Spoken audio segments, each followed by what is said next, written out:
Happy Friday. It's a wonderful day. I hope all of you had wonderful time at your office or at your work, wherever you're working.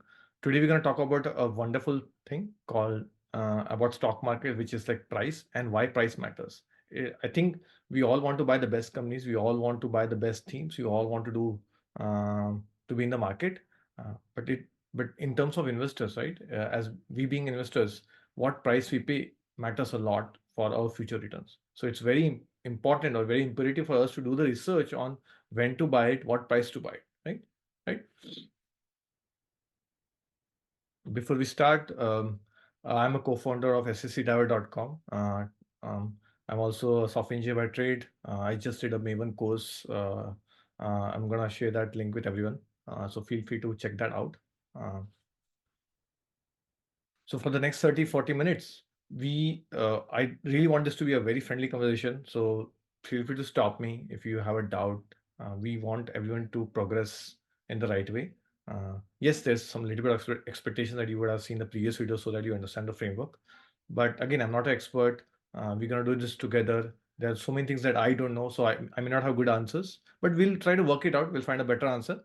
And whatever you see today or whatever you see across my presentation is not something that I've created, right? All this is good work created by a lot of wonderful investors, a lot of good people written books, and Mother Nature, right? I've learned a lot from Mother Nature. So I think giving is something I'm trying to embrace. I think it has been wonderful for me as like 3 years back, I started on this giving journey, and I think it has been a wonderful thing for me. So I'm really appreciative of that. So I encourage every one of you in some way think about giving back.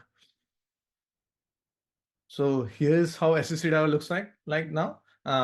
It has now a blue sky theme. So I would say check it out. We have a lot of cool new features that we added.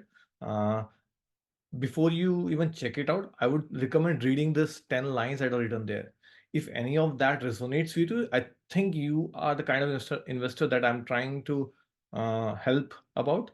We are looking for long-term investors. This is not a short-term trading thing. So I'm not a good person. I would say no options, no features. I cannot help you there. I have failed with that miserably. Happy to share my stories of losing a lot of money there. And that I like this path. It has been a glorious four plus years for me now. So take a look. This is how the front page of assisted hour looks like when you search for a particular ticker. Let's say in this case, we are looking for Amazon. We'll see three things. We'll see at the very top fair value estimates for Amazon, right? You'll see whether it's undervalued or not. You'll see if you had invested at Amazon 9 years back, how much money you would have make as compared to the market. That shows that it's a wonderful stock, right? You if you click on the how did we generate button, it's like a toggle button. If you click on it, it will show you how did we calculate this price, so you'll know what we did to come up with this price, right? So we show a lot of transparency from that perspective. And on this page, you will see the most important critical metrics that you have to see for a stock, that one should always see for before buying a stock, right? So we showcase that. Quick feature update. We have something called a free consultation. At least for the first 30 minutes, you can check back with me about your portfolio. We can talk about investing. Anytime you can feel free to schedule it. Try it. Today we're going to talk about the feature called reverse DCF. Reverse DCF is a very wonderful feature if you haven't heard about it. At a very core, it tells you what the market is expecting from the stock in the future. So investing is all about the future, right? Like until now, what has happened in the market, what has happened in the stock is no one cares, right? It's about like how much return will you expect going forward in the next 3 years or next 5 years, right? So if you are a long-term investor and if you're buying a stock for the next 10 years, that's when this tool is very helpful for you. So it essentially what it will tell you is like given a stock. So here's how you're going to find it. You go to tools, click on this reverse DCF button, and it's available for any ticker for free. And here's a big description of it, right? Feel free to read more about it. But here's what the output will look like, right? What you see here is like for Amazon, if in the next 10 years, right, in 2033, if the P of this Amazon stock is 20, right, for Amazon to continue growing, right, it has to go at 10% rate. So then what you can do is you can compare in the historical sense for the last 5 years, has Amazon grown with 10% rate? So if Amazon has grown with more than 10% rate, then you can say, okay, yes, it makes sense. Historically, it has gone. Maybe it can continue to grow at 10%. So then maybe this is the right price to buy, right? But if you see, let's say, if you feel the Amazon P would be after 10 years would be 15, right? Then it has to grow at 13% rate, which may not be possible, right? So you may, so that helps you understand the market expression. So it's a very good tool. I will highly recommend checking it out. If you have any questions, happy to share more details about it later. Charlie Munger, one of the gurus that I learned a lot from. His one-line wisdoms are wonderful, so I would highly recommend checking out his book Charlie's Almanac. Uh, and what he says is the safest way to try to get what you want is to deserve what you want, right? You have to have that character, you have to build that muscle to do it, right? So if you want to invest in stocks, you cannot expect wins in the short term. You have to put that energy, you have to put that learning to get what you want, right? And surely and steadily you will get that, right? I'm pretty sure most of you are engineers or you've been doing your work for the last 10 years, right? So has everyone noticed that when you started in your career for the very first time, were you a bit rough, were you a bit patchy, or do you think you were very good at the very first onset? Anyone wants to share their journey? Did we become better with time, or do you think we were always better? Anyone wants to chime in?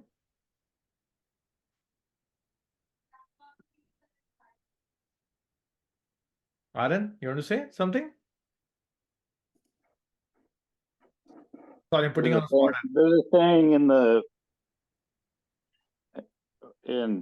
the Bible and in Mormon literature that everything is, the Lord gives everything line upon line, precept upon precept. So you don't wake up one morning after having gone to sleep the night before a bad investor, and then the next morning you're a good investor. Your knowledge compounds and builds upon itself over time. Wow, what a wonderful thing, right? Thanks for sharing that, Aaron. So wonderful phrase. I should use it. Yeah, as Aaron was alluding, right? Like at the end of the day, we grow bit by bit. We were babies when we were born, and now we are big boys, right? So, and that's what life is, right? So we have to whatever we get is because of the hard work that we have put in. So same is with investing, right?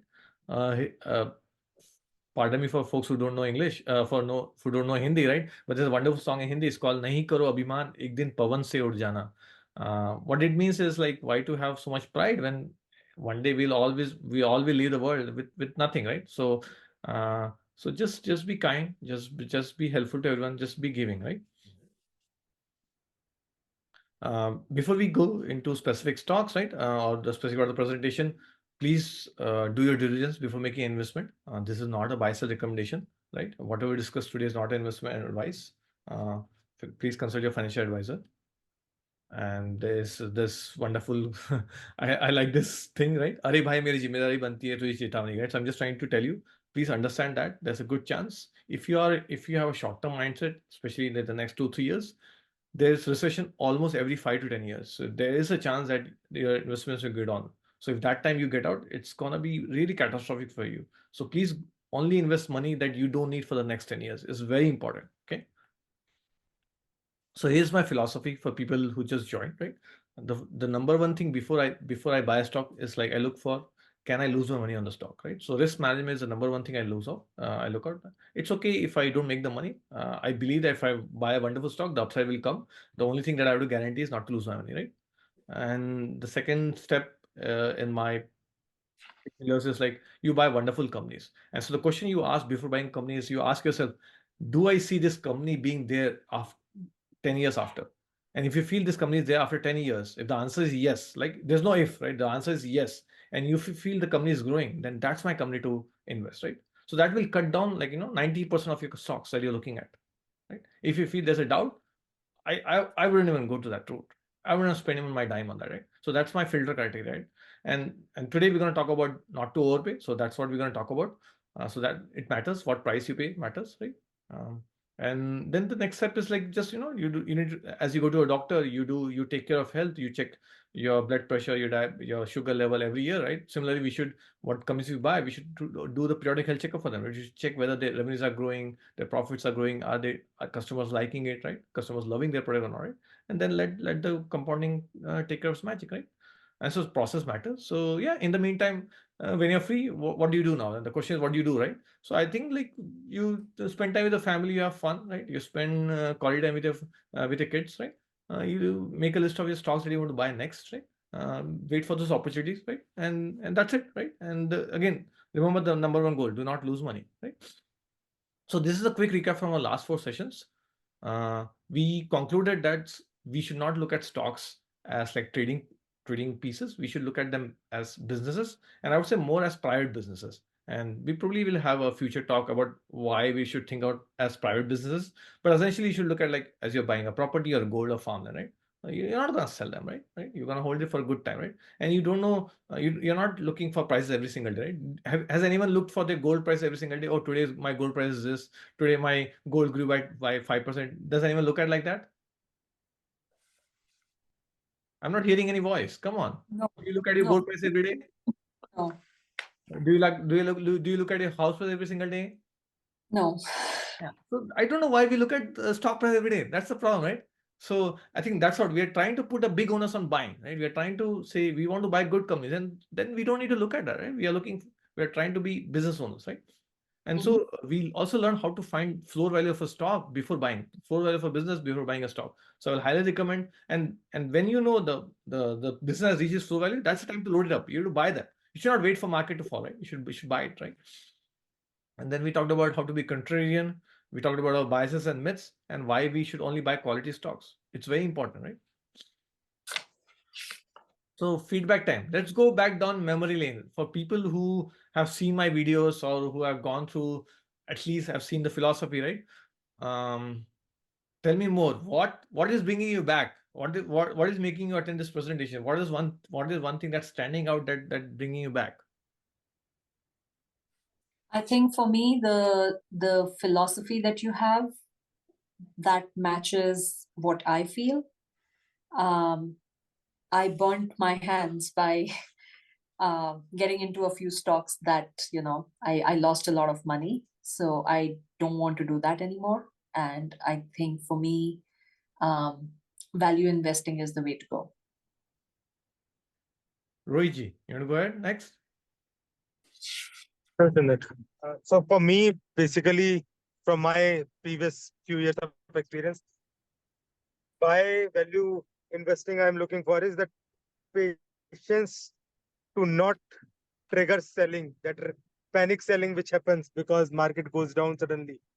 That is something which has created a lot of problems for me, which I want to overcome. And that is where I'm trying to learn, maybe discuss these items, try to create my mind of that nature where I can patiently look at the market, at the fall of the market also, and do not start doing those panic sellings, which creates a lot of trouble for me.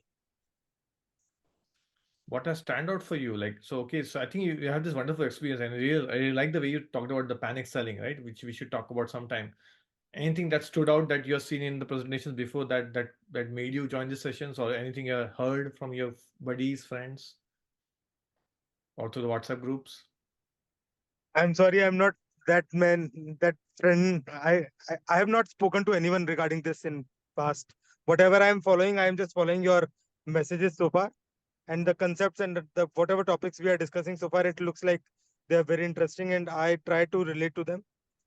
And I'm feeling that maybe this is what I'm missing so far in my approach to investing in US. So that is why I'm joining. I'm trying to gain more knowledge from you. Wonderful. What about you, Santuji?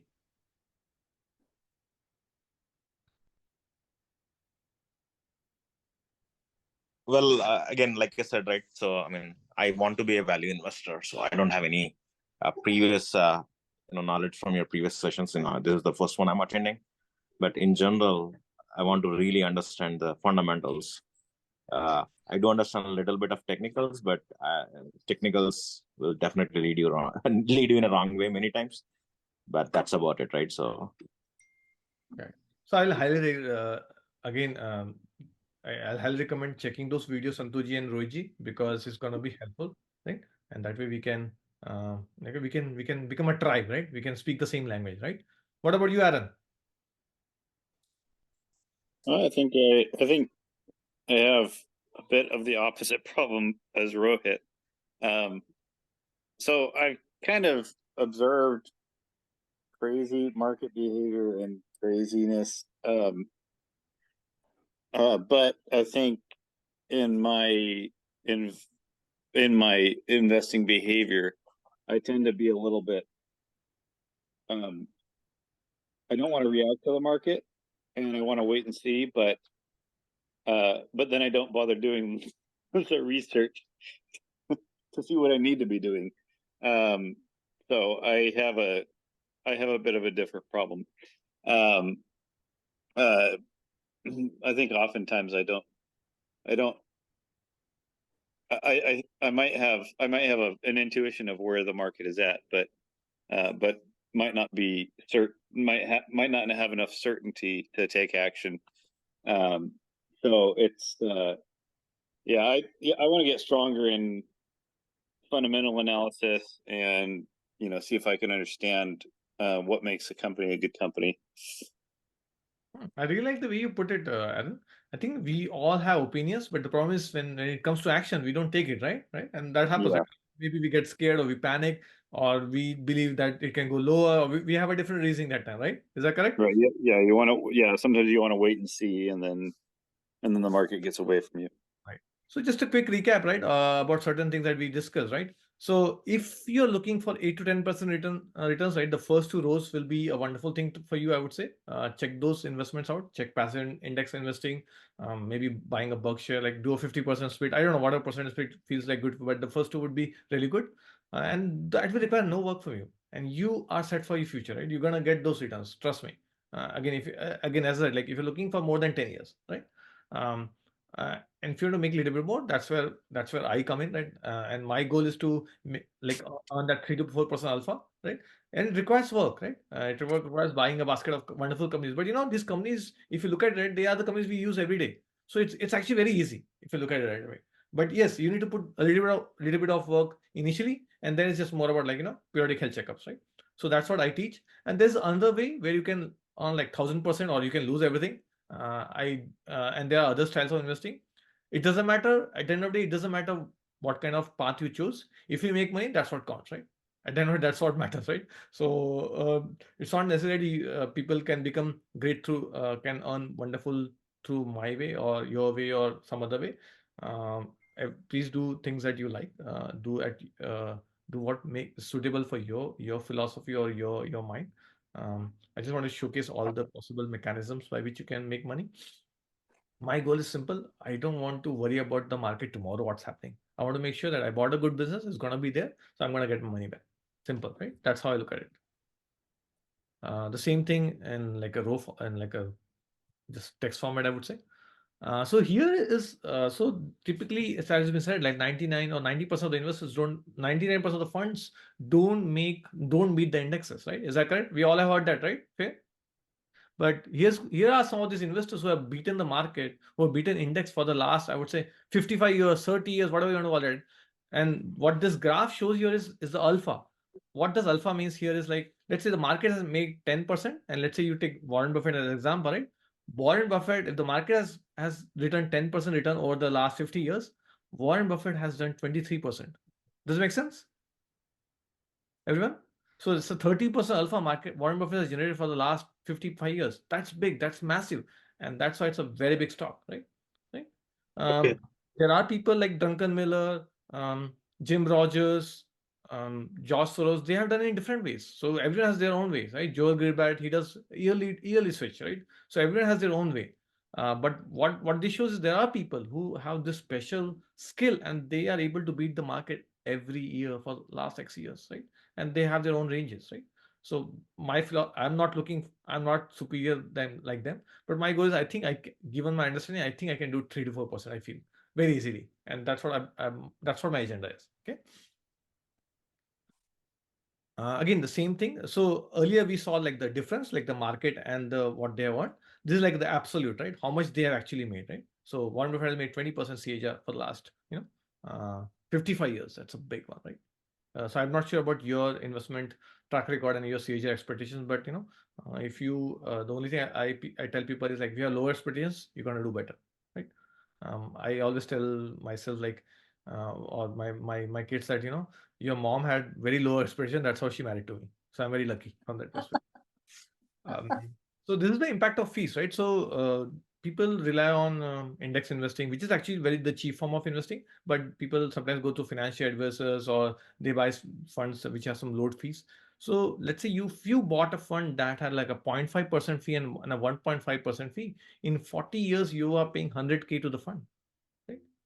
And so that's the thing that you lose, right? And so my goal is why to pay them that 100K, at least until my mind works, right? And that's what I'm setting about here. Okay.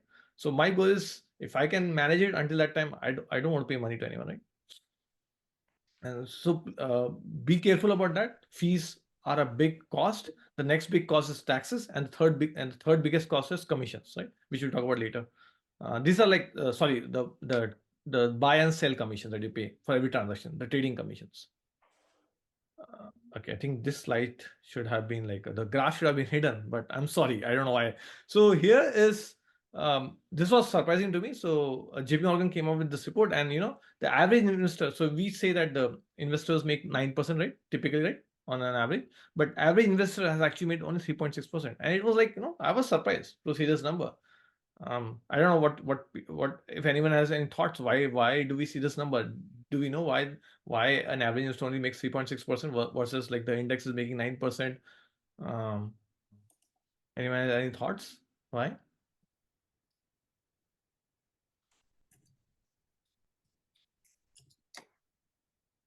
Rohiji, you are expert. You would know it.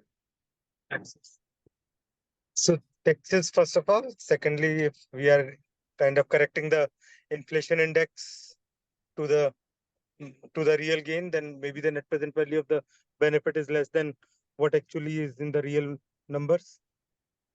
Those two things comes to my mind.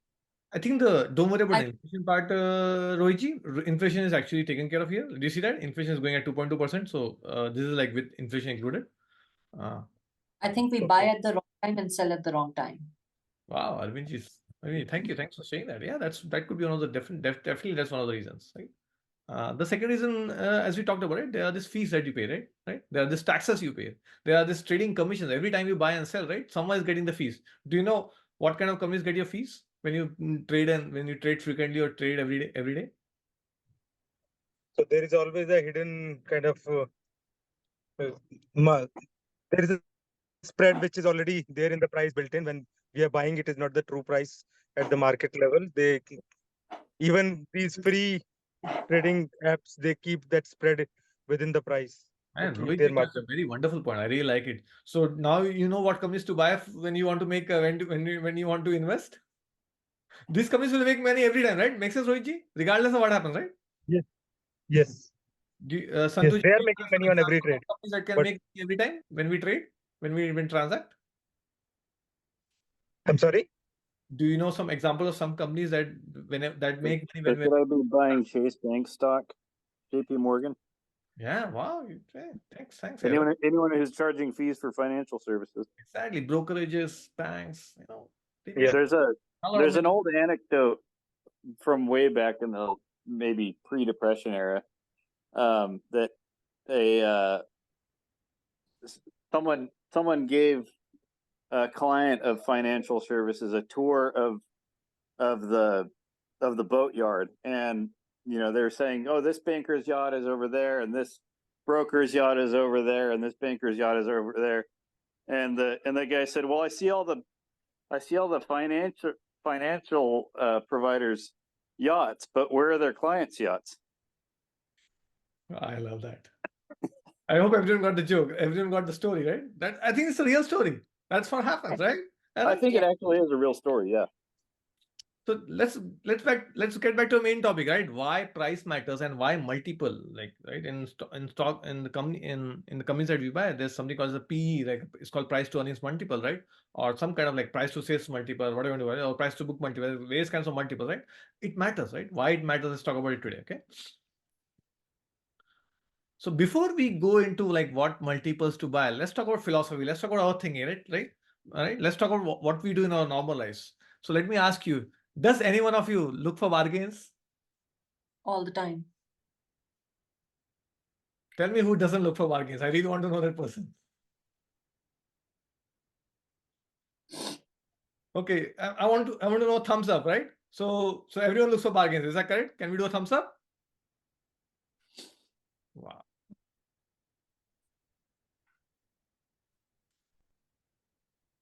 Can any one of you share one example? Sandhuji, why don't you share an example of bargain that you did maybe in the last 2 years, or maybe you recall some from your past? Well, I mean, every day, right? Every day buying. You look for coupons. So I love that, right? Like those grocery coupons, right, Sandhuji? yep, including diapers. And here's this wonderful, I don't know if you follow Office, or is this Office or some other series? I don't know, right?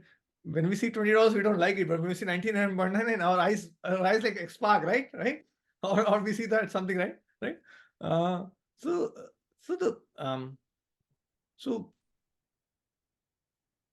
can you tell me, why do we spend time to look for these bargains? Anyone want to share why? Because finding bargains takes time, right? So why do we spend that time? Why do we spend energies? Money is important. Makes you happy. Wow, there's I really like that, Santoshi. Thank you. So- I'm going to use that. What else? Well, if you, I think we're kind of doing some kind of calculus in our head, right? We see something of value, we want it, but if we can get it at a lower price, we're going to put the extra effort to get that discount, because we can get the same exact good, but we're paying a little less out of our pocket. Right. So in the process, do we agree we spend a lot of energy, we wait for some time? Is that a good conclusion here? Yeah. Yeah, is that good? So I think the way I see it, like I tell to my son, right? I see it, I like it, I want it, I check the price, I put it back, right? That's the process, and we repeat, right? Is that correct? We go to the store. Oh, I want to buy this Ray-Ban glasses, or I want to buy this iPhone. Okay, let me wait for the next deal, right? Let me wait for the Black Friday to happen, right? Is that correct? Mm-hmm. We tell our kids, right? Let's Yeah. buy up in the next Black Friday season, right? Let's wait for it. We know for sure, right? It's gonna come, right? So we know a particular time also when the discount's gonna come. Is that fair? Yes. So I think we talk about three things again. I want all of you to remember, right? We talked about time, we talk about energy that we spend, we talk about the particular time that we know that bargains are gonna come. Is that good? Good. Okay. Do you know what we do in the stock markets in terms of price to pay them? Do we do the same thing, do you think? I think we do the opposite. Rohitji, what do you think? Do we do similar thing? Why don't we spend so much time looking for a stock? Why don't we have some patience? Why don't we showcase? Oh, we know that you said panic times are the best times to buy, right? Why don't we showcase those patience, right? Yeah. So the point is that the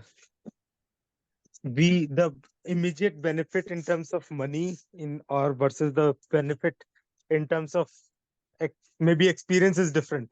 We want the money value appreciating immediately. We don't, and that is the problem. Yeah, I completely agree. But that is what we do. We buy when it is rising and we sell. We were talking about, like, when we want to buy a particular thing, we wait for it, right? We give it time, and we know when the discount's gonna come, and then we jump on it. Is that fair to say? And Rohitji was sharing that, that is true, but we do the opposite, right? In the stock market. Is that fair? Yes. Well, anyone else wants to chime in why we do that? I really want to know why we do that. That's what I'm trying to learn here, right? Mostly FOMO. Yeah. I think we're afraid that if we wait to buy, the price is going to go up and it'll get away from us. So here's one question for you, right? So let's say I'm not sure if I pick the same example, let me know it's good or not. Let's say you're eyeing a particular Mac laptop, right? Mac Pro, right? I hope there's no Windows fan that I'm offending here, but I'm just taking as an example, okay? And you know that this Mac laptop is gonna go at sale at $600, so it's typically $1,500, and today you're gonna get it for $800. Would you wait to go back to home and buy it, or would you actually get it and then later think about it? You've been eyeing it for a year. You want to buy it. Remember, we said we are looking for it. I like it. I mean it. I want it. Right? That's the thing, right? What do? We jump on it. Is that correct? Maybe we go to our home, check with the wife, and buy it. Is that good? Yeah, that is important. But we don't do that. You know, in the stock market, we don't do it. When we get stocks at 50% discount, we get scared. Makes sense? We get scared. We think, oh, it's gonna get more lower. Okay. Then we think, oh, can the company go bankrupt? Will I lose all my money? Is that good? Yeah, So we never get in. And then there's another thing. If we think, oh, it can go more cheaper, let me wait for some for it to go so I can buy the dip. Is that correct? yes, And then it jumps up. Then it jumps up. And now the problem is, now we had seen the stock at $10, let's say, right? It went from 100 to 10, and now it jumped back to 20. And the problem is now the price anchor $10 in our mind. So we know we don't even get in now. Even though it's rising, there's still a chance for it to go to 100. There's still a chance to go at 4x. So we missed 1x, right? Like 2x, right? But now there's still a chance to go. We don't enter it because now there's a price anchor bias. Is that fair? What I mean? yes, Because we latched onto that price. We didn't see what's happening, right? Market is going back, right? And that's the problem we need to solve. And I've been tapping into that problem for a good time. But I just want to make sure, like, it's all about that behavior that you're going to show. So my friends, you all have that in your mind. You all have that control when you want to buy that wonderful thing in Target or Amazon or Walmart or whatever is your favorite shopping place, or Sephora for the ladies and whatnot, right? Right? But we don't do the same thing in stock markets. I just don't know why we do that. And I think it's very imperative for us to act in that way, right? And I really like what Rohiji was telling initially, right? Like we should do that. We should best time to buy is during panic times, right? And at least we should not do panic selling, right? Is that correct? So let's understand why. So here's some reasons I think we don't do it, and I'm writing it down. Let me know if you feel that's not correct, and maybe I want to learn more from you. What reasons you think, right? I think we overpay sometimes because we really don't know how to objectively measure the price of a stock. Is that correct? exactly. But like for the Mac or the iPhone or the Sephora item or anything, right? We have been seeing that price for a long time, so we know what's objective price, and we compare across Amazon, Walmart, and various websites, right? So we know, okay, this is the for sure, this is the price. Is that correct? We Exactly have like right. a basis to compare. Is that correct? Yes, Right. And again, like, and we know what times to go, right? We know Black Friday is the right time, right? Right. We know that weekends is not the right time to go for grocery, right? Like mostly it's the Tuesdays or Wednesday, right? Right. We have some times. I'm not telling my logic. I'm just trying to see what I observed. Is that good? Right. We know how to compare, right? That's the biggest thing we miss when we are doing stock market purchases, right? Correct? The comparison thing that we have, that way to compare across multiple companies, the way to compare this item across multiple items, it's not there. And so maybe we don't have that mindset to how to do that. And that's why we end up paying more, right? Or we end up not buying when it's supposed to buy. Is that good? Are we yes, good? yes, But do we agree? We all have the genes we all have the genes. We are smart. Do we agree? All of us. Yes. I want to hear it loudly, and please, all of you, tell to me in this unison that yes, we are bargain hunters. Repeat with me. We are bargain hunters. We are Repeat with me, please. hunters. Please repeat with me. We are bargain hunters. We know when to buy. we know We know. are bargain hunters. We know when to buy. We have the patience to wait. We have We the have patience to wait. patience to wait. We know how to compare, We know how to compare. and we have the genes. We are smart. And we have the are genes. We are smart. Yeah. Is that good? Okay, so I want you to remember this You don't one. need to put Okay, I this don't on want the you to forget this today. Okay, very important. Okay, cool. So here, let's look at a little example, right? And hopefully, I'm going to share you something for people who are into options and futures. I'm going to share something. Hopefully, you'll be able to connect. If not, we'll have a different session on why we should not do with options and futures, and why it could be, it's a mass distraction for your money, right? We'll talk about that.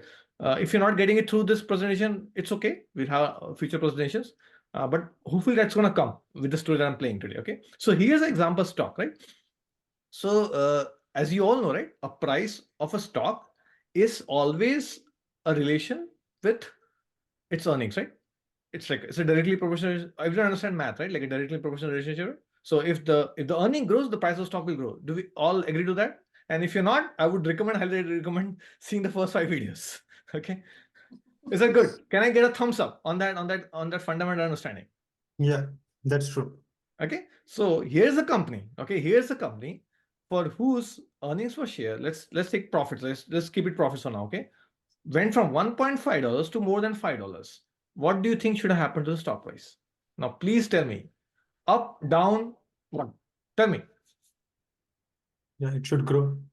And Yep. we're talking about 12 years. So it's not like, It should go up. how much it should be. Like, let's now you're a master investor, I'm pretty sure, right? So earlier, let's say it was selling at $10, right? Let's assume, right? Like, so it was $1, right? So let's say the earning was $1, it was selling at $10, so 10 multiple, right? Now it's a 5 multiple. Now it's $5, right? How much should be the price of stock now? 28, 19, whatever that time is. Based on, right, we calculate the initially multiple was 10, so it was selling at $1, $15. Now it's like 5 plus, right? 6, close to 6, right? What should be the price of stock? Come on, simple math, right? We talked about flow variation. Please, Arvind ji, you need to remember the flow variation I talked to you, right? So what should be the price of Maybe stock? around $40. Yeah, 40 plus, right? Do we agree? All of us agree it should be 40 plus, right? Regardless, right? Makes sense? Yeah. Right? It should be in relation with earnings, right? Yeah, market has to pay that multiple, right? And remember, like the index is at 20 multiple, right? So 10 multiple is very cheap, actually, right? Okay, are we good? Now let's look at the story. So here's what happened, right? So actually the price stayed almost flat for the last, it was at 25, it was like $30, $25, $30, right? That was the price, and it remained like $40, $50. It jumped a little bit, but from 2008 till 2014, do you see the price remained constant? Do you see that blue line? So that's a PE, by the way. And the stock price was like it went from 30 to 40. Make sense? So it was a 15 multiple actually when during the initial times, and then it went to like 10 multiple, right? Does it make sense? So actually, this should not happen, right? Like given what we know, right? This is wrong, right? Is that correct? Yeah. Why? This is not good for the company, right? The people who are working at the company will feel really cheated, right? Because they have worked, the business are gone, right? But the earnings is the earning curves is flat. No, the earning curves is not flat. It's just $1, right? It makes sense. It's less than one, right? It still became 2, right? Like more than 2, right? See, Oh, that's the 3, right? PE. Sorry. Okay. This is a P multiple. This is like P multiple has grew, right? So P Okay. multiple has dropped, right? So does it make sense what I mean? So do you agree everyone at this company will not be happy with this company, even though the business is actually doing good? So that's what stock market is, my friends, right? For 10 years, you have to wait. For 8 years, you have to wait, right? To get your money back, right? So if let's say you had thought this stock should grow and you bought options and futures, imagine what would happen. Let's say you're the unlucky guy who believed in this company. Right? Would you get money in your futures? Because futures and time and options have time value, right? So if it doesn't cross, right? And typically they are like less than 2 years, right? So you lose all your money. Do you agree? It doesn't matter how much you put in, right? Right. All the money. That's why I call options futures mass destruction. Once I saw this, I said, never I'm gonna buy this. Because you never know how much market can be irrational. And how long will it make you wait? Are we good? Now let's do fast forward today. So by the way, the reason why it happened was from 2000 to 2006 to 2008, this stock had a PE of 50. What was the PE of the stock? The blue line. Do you see that? Yeah. The people who bought at 50 PE never saw the increase. Do you see that? Sorry, I think I went one height. Does it make sense what I mean? So the starting PE matter, right? Like this is they paid like $100, more than $100 for the stock price, correct? Right, while the EPS is a very small line, so I could not do the right justification of it, but here trust me on that numbers, right? What I'm trying to say is like the P was very high, the stock price was very high, and then it was a massive drop. Make sense? Maybe it was the 2008 crisis, you can call it, right? But then there's a massive drop, and it never increased for the next 10 years, right? The next 7 years, right? People didn't see even though the earnings were increasing. Right. So that's the thing you need to worry about, right? So that's why price matters, right? Make sense? If you pay a very high price, you may have to wait a long time. And if you're okay in paying the long time, that's wonderful. But some people are not. People like me are not, right? Or I don't know if you have the patience, right? But 6 years, people were, and do you know which company is this? Don't tell me, Microsoft? Yes, that's Microsoft, my friends. Oh my God.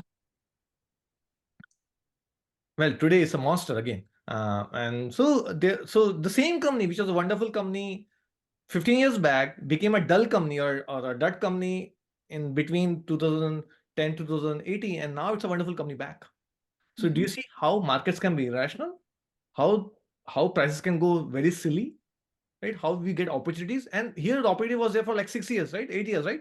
Now everyone would say, oh, I am missing this wonderful opportunity, right? Why didn't I why didn't I sell my, so people in Microsoft are saying, why did I sell my stock, right? I've been seeing it for last 6 years. I didn't see any value. I sold all my stocks. And then people cry, right? They feel bad, right? And that's when I coined a word, right? And I call it like, the only thing people do is regret. The number one thing that we always do, like we want to tell is, oh, regret stories. Oh, I should have done this. Oh, I could have done this, right? Doesn't make sense. Does everyone gets a story here? Yes. So price to pay, what price you pay really matters, right? So think about that before buying a stock. Okay. I think now we have talked about P for a long time. So I would, again, if you don't know, check out those videos. You'll know more about it. You know about the earnings, right? So it really is important, right? So for people who were in this period, right? Who are in this period, they now, let's look at it, right? How would they feel now? Oh man, I feel bad for them. How would they feel now? Tell me. So that's market, my friends. Okay. Anyone, any holders of Microsoft here? I'm pretty sure there's a 50% probability that people in Seattle are Microsoft or Amazon folks, right?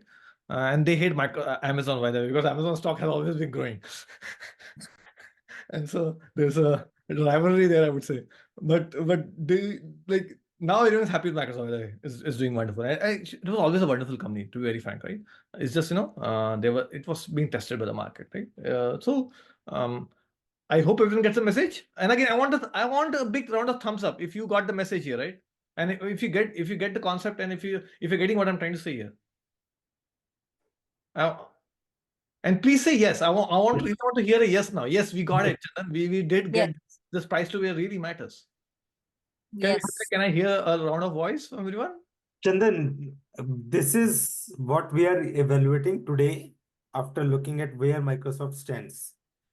What was the sentiment in 2012 or 2014?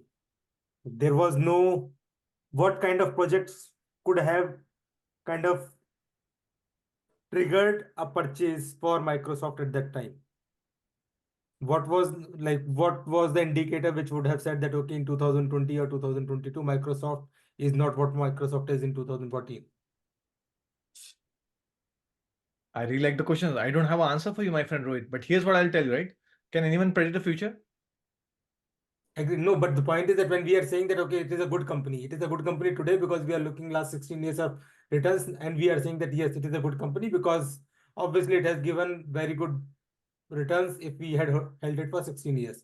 But when it went down from the dot-com era and there were no good products, there was no good market for Microsoft, it was just steadily working on a stable product. And we always expected that someone can come and obviously they will share the platform with Microsoft.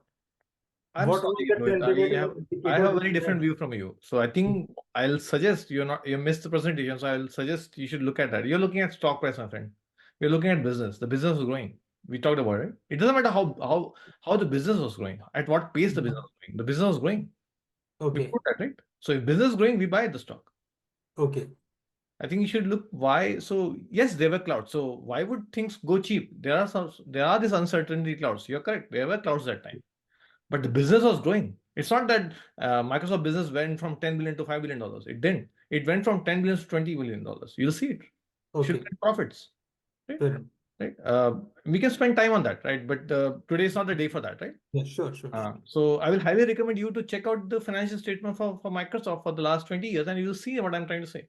And so Yeah. that's why in our thing, we never look at stock prices. We look at the business. If the business is growing, we want to enter that. And we'll get rewarded sometime. We don't Price That's the is problem. We don't know when. the price and the business growth is going to have a relationship that you want to target, right? Exactly. We Because the price, if the business is growing and the price is flat, that means the price is discounting. exactly. Yeah. I like that, Aaron. Yeah, and that's what market is testing you. It's and to be very frank, right? If everyone knew the formula, do you think we would have markets? Do you think you would be listening to me? Or do you think you would be spending time here? You would be making a hell lot of money, right? So there'll always be challenges. There'll always be uncertainties. There'll always be testing times. You would like value investing doesn't work 3 years out of every 10 years. That's why people don't do value investing. They do moment investing. They do trading. But it works every 10 years. That's guaranteed. It's not easy. If anyone told you this was easy, I don't know. For me, I would say it was very hard. You say it works every 10 years. Right? So You're saying that the to be guaranteed a payoff on value investing, you have to wait. you have to have that mindset portfolio. of waiting. You have to have the Yep, mindset of looking at the business, not at the stock price. And Right. Rohit is correct. I'm not denying what Rohit is saying. Rohit is correct. Microsoft had a lot of failures. Search was a failure. They're losing money, but the business was still making money. Yeah. So it had a cash cow business. You have to look at the business. So okay, again, so here's another example, right? Japan, right? Japan was one of the most booming countries at time, right? So at some point of time, it reached a 40,000 index level, right? And there's a story that like a 100 square foot plot, or I don't know, like some plot, right? That was selling at prices like millions of dollars. Right? So that was a very high bubble in Japan. And what happened is, because people bought at such a crazy price at Japan, then for the next, I don't know, do you see like 30 years, it didn't even reach its peak. Do you see that? It's still lower than, by the way, today it reached its peak. So it went back today. So it's like, I don't know, another 5 years, right? For 35 years it took, right? To reach closer to its peak. So it's still not crossed it, right? So that's the beauty, right? That's what we need to learn, right? So it's very important to know when the prices are crazy and when the prices are cheap. That distinction matters. So today we are learning when not to bid, when not to buy. Is that good? I hope everyone gets the message. Yes. Wonderful. Here are some examples, right? Some examples from recent times, right? There are these companies called Twilio, Roku, Shopify, DocuSign. All these are good companies, right? Can we say that? Yes, in some way, right? They're growing, right? But look at the growth. Look at there was a big jump, right, because of COVID, and now it's again flat, right? You see that? And does anyone know why it happened? Can anyone make a guess now, given what we talked about, what we had spoken until now?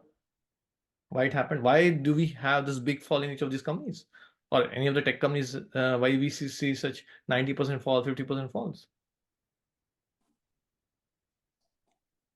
And then I'll tell you some contradicting examples where businesses are growing at 2x rate still, and their price is also 2x the stock price. But can anyone guess? Rohit, you want to make a guess? Why?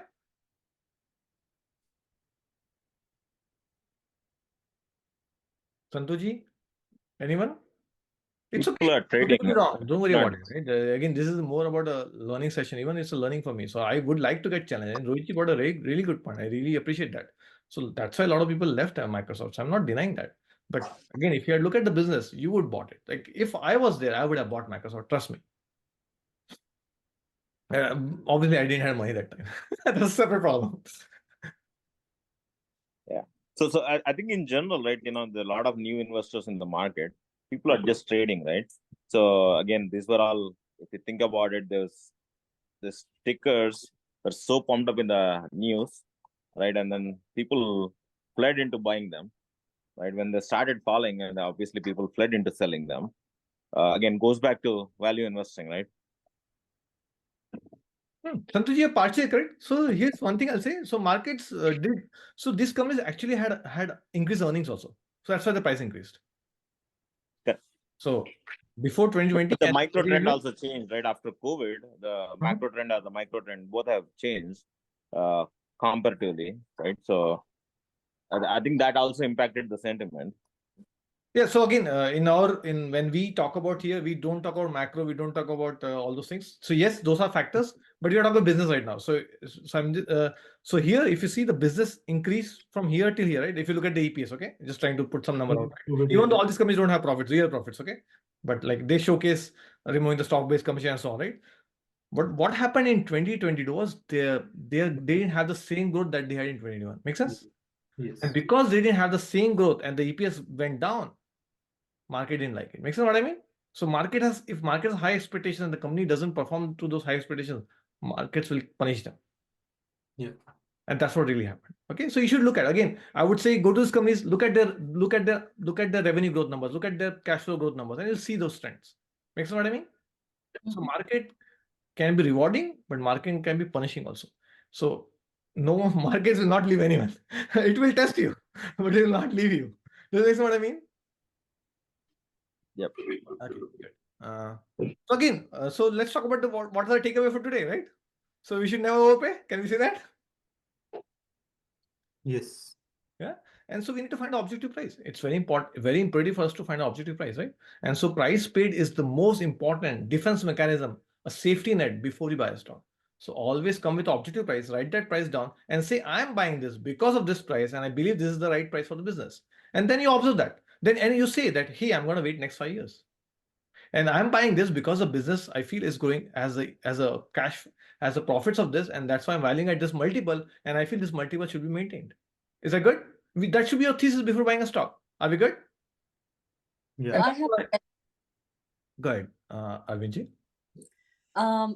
So okay, let's say Microsoft today is overvalued, but if for the next 2 to 3 years it still continues to grow, if I wait because it's overvalued and I'm waiting for the right price, I still lose out on that 3 years of increase in profit, increase in the stock price, right? I see what you're trying to say, Arvindji, and totally makes sense to me. The biggest problem, here's a story I'll tell you, Arvindji. I don't know if you track Satya Nadella's share sales or Bill Gates sales. They all were sellers of Microsoft stock. So if the CEOs and the people who own the business are selling the stock, what do you think about the company? What do you think? But do they know more than us, or do you think they know less than us? Let me ask you that first. No, they definitely know more than us. Yeah. So the short answer that I can tell is no one knows the future. If you have a if condition that it's I'm failing, my learnings are not going through. So yes, it all depends on the future, but no one knows the future. That's the beauty of it, right? So you need to have lower expectation. You need to calculate the stock price based on those lower expectations. And if you have lower expectation, obviously it will surprise you because the business has grown, right? So you need to have that, right? So I think the question that you need to ask, as we started with the philosophy, right? We should ask whether the company is going to be there for next 10 years. Am I paying the right price multiple for it today? Do I anticipate the growth? Remember the reverse DCF that we showed as a feature. Have I used reverse DCF to calculate the future growth that I expect from this stock price? Let's say I bought the stock at $200 today, and I expect this to be $400 10 years from now. Right? That means it's just 2x in 10 years. That means a 7% growth. So if reverse DCF says 7% growth is possible, then yes. Is that good? And that we know from historical growth, right? Historical growth will tell you, right, for the company, how much growth you have seen, right? Is that correct? So you can get a fair assessment from that. But if you say, oh no, Microsoft has this AI thing, it's gonna go 20%, then it's a if. So yes, if it's a if, you know what will happen. It can happen, it cannot happen, you never know, right? So have no expertise, right? So again, going back, right? It's your margin of safety. That's what I'll say. And sometimes it can be a long wait, right? It's all right. It could be 10 years, right? For Japanese people, it's 40 years. They have been crying, right? That's why in Japan, it's 0% interest rate or negative interest rate for like so long. That's the only country in this world who had almost negative interest rate, right? So be careful, I would say, right? And so are you ready, right? So, right? So now, given what you have gone through, right? What can we do if everything is expensive? It's too hard, but as per the logic, we should wait. Wow, I like that. Thank you. Thanks for sharing at least one learning. I hope you'll remember it. Aaron, what do you think? Yeah, that sounds good to me. But you can also find opportunities. Yes, you should go back to my first There, and second presentation. there You should are go back to always my first and second presentation, and you'll see why opportunity always exists in the market. But it's just like, are our eyes on the opportunity? That's the key question, right? There's a very famous example that I share with everyone, right? There are two ponds. One pond, there are a lot of fishermen looking at the fishes. There are fishes in both the ponds, and there are a lot of fishermen on one pond. On some pond, there are no fishermen. So you need to figure out the right fish, right pond. you want to look at the pond where no one's looking. Exactly, and then you find opportunities, right? You need to look where people are not looking, right? If you're looking at AI stocks, they're already high. So So you in your on your website, is there a feature which actually, if you click there, it shows all the undervalued stocks? yes, we have something called bargain hunter feature, right? We're going to talk about that maybe in 2 minutes. Yes, okay. Okay. So, Okay. but yeah, I mean, there are other tools. Don't depend on my website, I would say, but there are many other tools where you could leverage that. And there are various, Rohit is a ace investor, so hopefully you can also share something with all of us later, but there are various ways to do that, okay? If you look at the top 500 stocks, the SP 500, there are actually a lot of bargains there. You just need to look, okay? You just need to find a mechanism to do it, right? So I hope everyone understands this. Let's take a second to read this, like 5 seconds to read this, and I hope everyone agrees with me. Mm-hmm. Yeah. Yeah, it's a transaction, right? Both of you are happy, right? And if you think you're buying, the other person is also happy selling, right? There's a reason, right? He's selling, right? And so again, I would recommend seeing the second session. So, and that's where you need to think why the other person is selling. And if you can come with a better reason than him, why the other person is selling and when you're buying, because in the stock market, you can only buy when someone is selling. You cannot buy otherwise. Does it make sense? Why? Can anyone tell me why that is true? You can never, even though you want to buy, if no one is there to sell, you can never buy. Does it make sense what I mean? Yes. It's like a lottery ticket. That lottery ticket is that person. He will not give you entry to the, sorry, it's like a cinema ticket. He has a cinema ticket. You have to buy in a black market entry if you want to enter the cinema. Otherwise, there's no entry to the cinema here. Okay. So when he's selling, there's some reason that he's selling for. And if you can articulate that reason, and if you have a better reason why the stock price will go, you're going to win the race. But you need to have a good justification for it. If you are just entering the market with no thesis, markets will teach you. Okay. Mm-hmm. So again, this is another wonderful quote for a wonderful investor, Philip Fisher. He has a very nice book that everyone should read. He says there are a lot of wonderful people in the markets who knows the price of everything, and they'll have a lot of opinions. They'll ask, "Oh, why is that? I feel this should be cheap and whatnot," but they don't know value of nothing, right? And so they'll buy when they feel, and they will do what they like, right? Right. Okay, so let's go back to the quiz, right? So what represents the stock for people who have been through previous presentations? What represents the stock? Earnings. When you look at a stock, what do you think it represents? Does it look at, remember, like, it's not a piece of paper, right? It's a business, right? What do we look at? We never look at stock as a trading piece, right? We look at it as a business. Is that good? And especially you should look at it as a private business. Maybe a future talk, why a private business? But always look at it as private business, right? And what leads to stock price movement in the longer term? Fundamentals. Fundamentals, right? Earnings, right? Like profits. At the end of the day, it's all about profits. Remember that. It's all about markets care about profits. That's it. Maybe short term you'll get some wins, but at the end of the day, people want your money back, right? Right? You're not gonna pay someone $100 not to get. Would you not like your $100 back when you pay $100 to someone, and maybe double it, right? Everyone wants to make a double, right? Is that correct? Yeah. So again, please check facts. There are always some bad news. So this is like someone posted on Twitter, and SEC says their account got compromised. So I would always check the facts. That's one of the learnings that I have. Always wait 1 or 2 days before selling. We can look at FICO. That was a wonderful company that I think I was discussing with Arvindji some time back. Anyone has used FICO? Or do you know about FICO here? No. Oh, you don't know Roichi? Wonderful. We're going to talk about it. So, Aaron, what about you? They maintain our credit scores, don't they? Yes. So FICO is a company that earns money every time your credit card is used, my friend. Okay. Okay. Yeah, that's never going away. Wow. See, Aaron, give me an answer. So this is what I look for, Aaron. So you got my trip, right? What I look for, right? Yeah. Sadly, I could not buy it because it's very high price for me, but I'll wait for it. I have my eyes on it. That's what I'll say. Fair enough. Okay. Again, so if you know about 10Ks and 10Ks that we're talking about, right? The management itself is telling why the business is wonderful. So they're telling what has been their growth rate, what has been their retention rate. They are giving you what metric to look at. So if you can read what the management is saying, you will understand that, right? So that's why I'll highly encourage you to read the 10Ks. Here, management is telling you what metric you should look for when you buy our stock, right? Make sense? Yeah.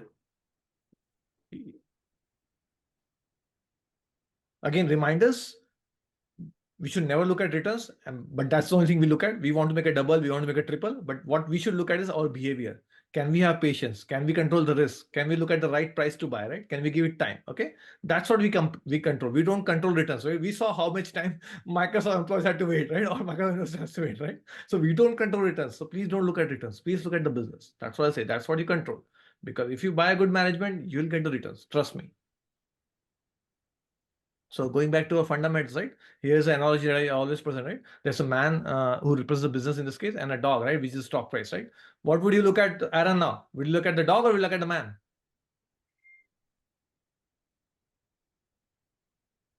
So just to make the graphs more sensible, right? Like the stock prices reflect the dog here, and the man is a wonderful business that's always trending up, right? That's going up, right? So we as investors, what should we look at? Man, footsteps. Right. We should always look at the man. Okay. He is the one who's going to lead. Right. Market will actually, it will give you low prices. So when it goes down, we buy. When it goes up, we sell. Simple, right? And we'll make money, right, Aaron? Oh yeah, of course. I love it. I love it. Awesome. So please remember this. This is another example. We don't have time, but Shopify dropped 12% like on February 13. This was when I was preparing for this presentation, Arvind, so it's very late. But I thought that time this was a very good example for people to show. Even though the business did really well, still the stock market made it drop 12%. So that's an exercise for all of you to understand why. That way you can understand how market thinks. Okay. Again, my philosophy. The most important thing that I look for before buying stock is like I don't want to lose my money. So it's about risk management. It's about making sure I don't have permanent loss of capital. So today, hopefully, we learn why not to use options and futures. Right? Is that correct? Can I say that? Can I get a resounding yes? Yeah. Okay, we're gonna talk about more, but somehow I learned this the hard way. Okay, and we always buy quality companies. And the reason is simple. We want to look for companies that we feel are gonna be there for the next 10 years. If you feel that's not gonna be 10 years, then you're gonna lose your money, right? So why to even spend time look at such companies, right? Don't go for companies which have if, and always buy companies that are growing, because only when they're growing you'll get your money back. Basically, your stock will compound and it will show returns. But let's say there's a business that was earning $1 10 years back, and today also is earning $1 today. Do you think the stock price will change? People down. It won't, not right. So that's a growing business, very important.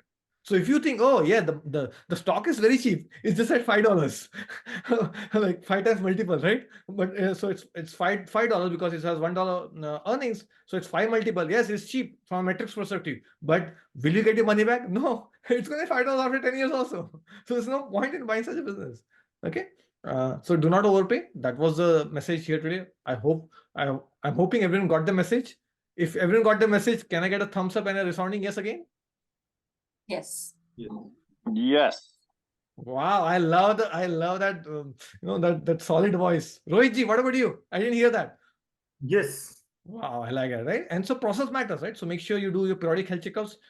Spend time with family. Why to spend time wasting your mind on the stocks? Once you buy a wonderful company, you already made the hard call, right? 10 years check, growing check, then that's it. Price not overpaid. Why not? It's okay. Let the quarterly fluctuations go through.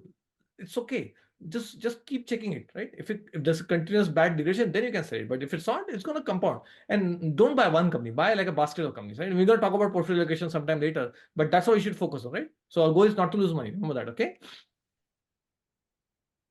Wow. And this is another thing that I created. I'm gonna skip it, but basically so horse is the business here, the company, and the jockey is the management. So management plays a very high role in what makes the company go, right? I think why quality matters. We talked about quality management, right? So it's a very important thing. So you want a marriage of a good business and a high quality management. Fair? Right? So that's what will drive it, right? Again, remember, no ifs. We don't gamble. We only buy when we feel confident, right? Final thoughts. We'll skip this for today. Again, feedback. How do we do today? Good. We want to hear from Rohitji and Santuji and Aaron quickly. We have only 30 seconds left. Yeah, this Sounds good. was helpful. Yeah, helpful, definitely.